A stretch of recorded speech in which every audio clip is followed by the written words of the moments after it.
Bonjour et bienvenue sur la chaîne Gaoufou, je suis ravi de vous retrouver aujourd'hui pour une vidéo qui va être assez, je pense assez courte, on va essayer de faire vite, qui va vous présenter un petit peu les participants à la Ligue des Champions avant le tirage. On fait une petite vidéo histoire de, hop là, vous allez pouvoir observer ici les 29 équipes qui ont été qualifiées directement pour ce tour. Donc Manchester City, Arsenal, Liverpool, Aston Villa, donc seront des équipes qui feront partie intégrante de cette compétition pour représenter l'Angleterre. Ensuite, en Espagne, on a le Real Madrid, on a le FC Barcelone, Riron, on aura aussi l'Atlético Madrid. En Allemagne, 5 places parce qu'ils ont été parmi les deux meilleures nations la saison passée. Donc Bayer Leverkusen, le VfB Stuttgart, le Bayern Munich, le RB Leipzig et aussi le Borussia Dortmund. Le Borussia Dortmund qui était finaliste la saison passée. Donc qui va pouvoir aussi prétendre à une place dans un chapeau assez intéressant. Je le pense, je l'espère, et on va le valider là dans la suite de la vidéo.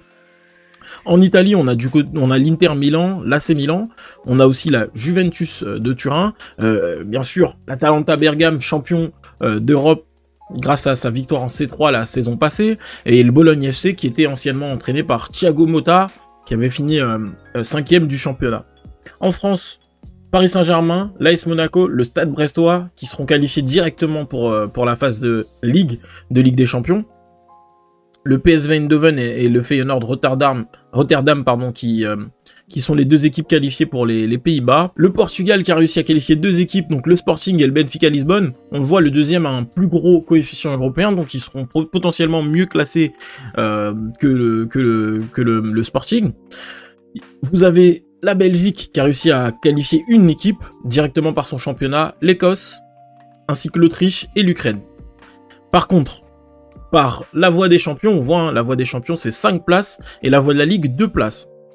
Donc la voie des champions, c'est tous les clubs qui ont été champions de leur championnat national, mais qui, parce que le championnat n'est pas assez réputé, assez bien classé, n'ont pas directement accès à la Ligue des Champions. On voit, il y a beaucoup de pays, et parmi ces équipes-là, il y en a que 5 qui vont réussir à se qualifier. On le voit, hein, il y a la Croatie, la Suisse, la Serbie, la Turquie qui sont proches de pouvoir qualifier leurs champions, parce qu'ils arrivent directement en barrage. Toutes les autres équipes, elles vont s'affronter dans un premier tour, dans un deuxième tour, puis troisième tour qualificatif, et enfin le barrage. Et là, sur la voie de la Ligue, donc c'est les équipes qui sont bien classées dans leur championnat. On voit, hein, 4e du championnat Lille, 3e du championnat Twente, 2e du championnat donc l'Union Saint-Gilloise, les Rangers FC, le RB Salzbourg. Ensuite on a aussi le Slavia Prague. Donc pour ceux qui ont suivi les matchs hier, vous avez déjà la réponse. Pour les autres, eh ben, ce sera peut-être une découverte. Et on voit le deuxième tour qualificatif, il y avait déjà 4 équipes qui arrivaient là, qui avaient fini deuxième de leur championnat, notamment en Turquie, Suisse, Ukraine et Serbie, avec le Partizan Belgrade.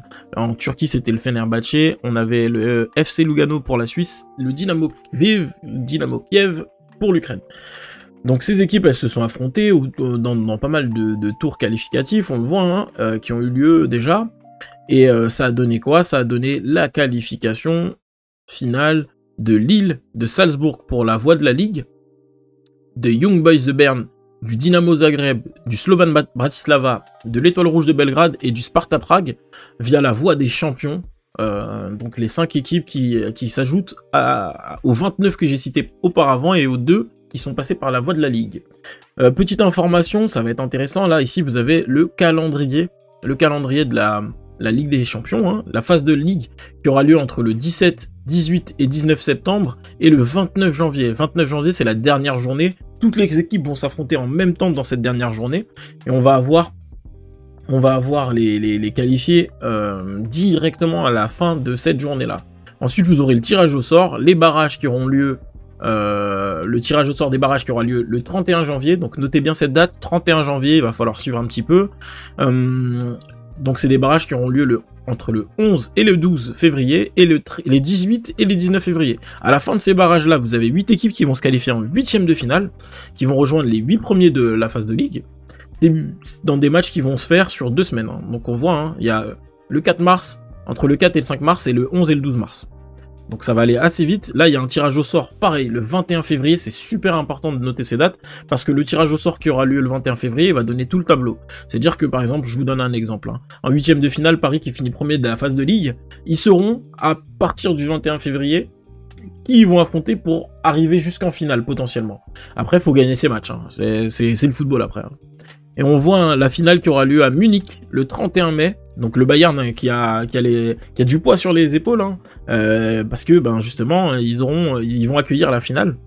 Pourquoi pas une finale à domicile, on verra avec ce Bayern nouvelle génération, avec un Vincent Kompany qui reprend l'équipe et pas mal de recrues. Petit tour sur les chapeaux. Les chapeaux, on voit le premier chapeau qui est composé de 2 équipes anglaises, 3 équipes allemandes et de 2 équipes espagnoles, plus le Paris Saint-Germain, le représentant français, champion national. On voit Manchester City, le Bayern Munich, Real Madrid, PSG, Liverpool. Vous avez aussi l'Inter Milan, Borussia Dortmund et le RB Leipzig, ainsi que le FC Barcelone qui, à 1 point près, se qualifie dans le chapeau 1. Donc ça va être un chapeau 1 qui va être assez relevé. Il faut savoir que les équipes du chapeau 1 vont s'affronter, elles s'affronteront dans des matchs, et je vois pas de match facile.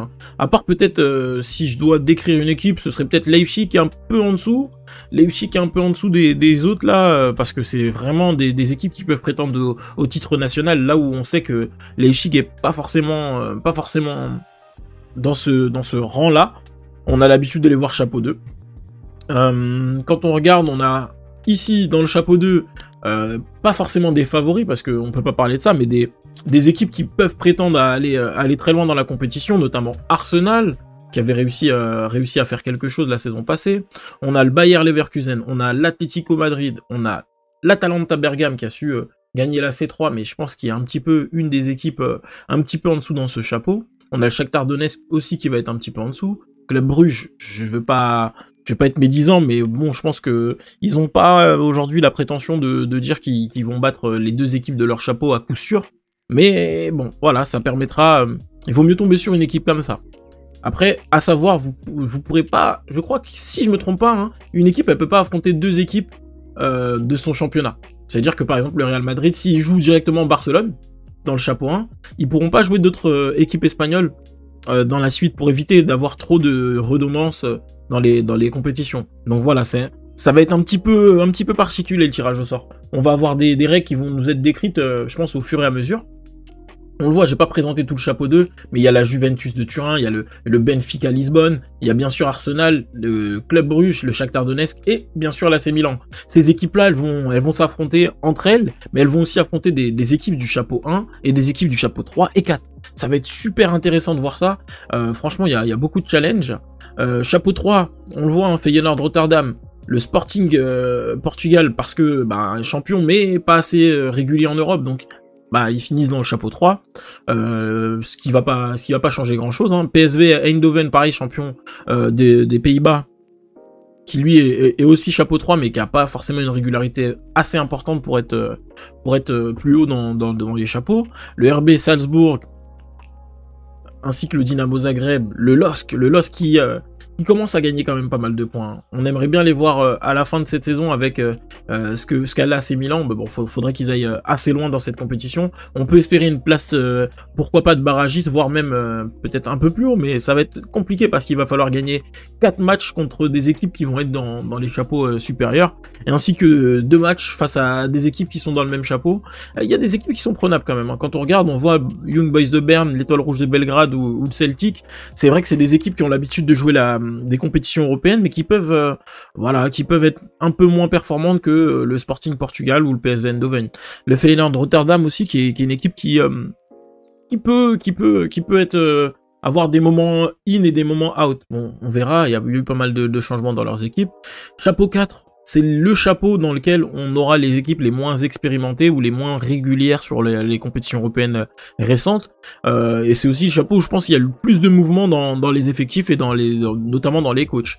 On voit Slovan Bratislava, l'AS Monaco, le Sparta Prague, Aston Villa, le club d'Aston Villa qui est de retour dans la compétition, qu'il a gagné à 2 reprises. Hein. Pour ceux qui ne le savaient pas, Bologne FC qui a perdu son coach Thiago Motta qui est parti à la Juve. Bologne qui se retrouve en Ligue des Champions mais sans l'architecte qui a permis au club d'atteindre ce niveau-là. Girona, c'est pareil, il y a eu énormément de départs dans l'effectif. On voit Stuttgart qui va lui aussi connaître la Ligue des Champions, mais avec un effectif qui a plus rien à voir avec celui qui s'est qualifié l'année dernière. Ils ont perdu Guirassy, ils ont perdu pas mal de gars, et Sturm Graz qui est champion d'Autriche, mais voilà, ils prennent beaucoup moins de points que le RB Salzbourg, parce que moins régulier en Europe. Et là, quand on voit le Stade Brestois qui a pris la part nationale parce qu'il n'avait aucune expérience en Ligue des Champions. Je pense que le Stade Brestois, il peut prétendre à quelque chose s'ils arrivent, par exemple, tomber sur pourquoi pas Stuttgart ou Riron. Après, c'est des adversaires qu'on leur souhaite parce qu'ils sont en capacité de faire de belles choses. Roudourou, qui va être leur stade pour cette compétition. Et on le voit, on aura un classement comme ça, où les 12 dernières équipes seront éliminées. Pas de reversement dans d'autres compétitions européennes. Vous aurez les 16 équipes précédentes là qui seront en barrage. Et enfin, les 8 premiers qui seront qualifiés directement pour les 8e de finale. Ça va être super intéressant parce que beaucoup de matchs. Et on va voir les barrages là, vous voyez, les têtes de série, les non-têtes de série, et tout ça qui découle jusqu'à la finale qui sera le 31 mai du côté de Munich. En tout cas, je vous remercie d'avoir suivi cette vidéo. J'espère que vous allez apprécier le tirage au sort. Ce soir, on se retrouve en live pour justement analyser ou parler un petit peu de ce tirage au sort. Pourquoi pas faire une petite preview avec mon prono pour les confrontations dès ce soir. En tout cas, je vous fais des bisous et je vous dis à très vite pour de nouvelles aventures sur la chaîne Gaofu. Ciao, ciao!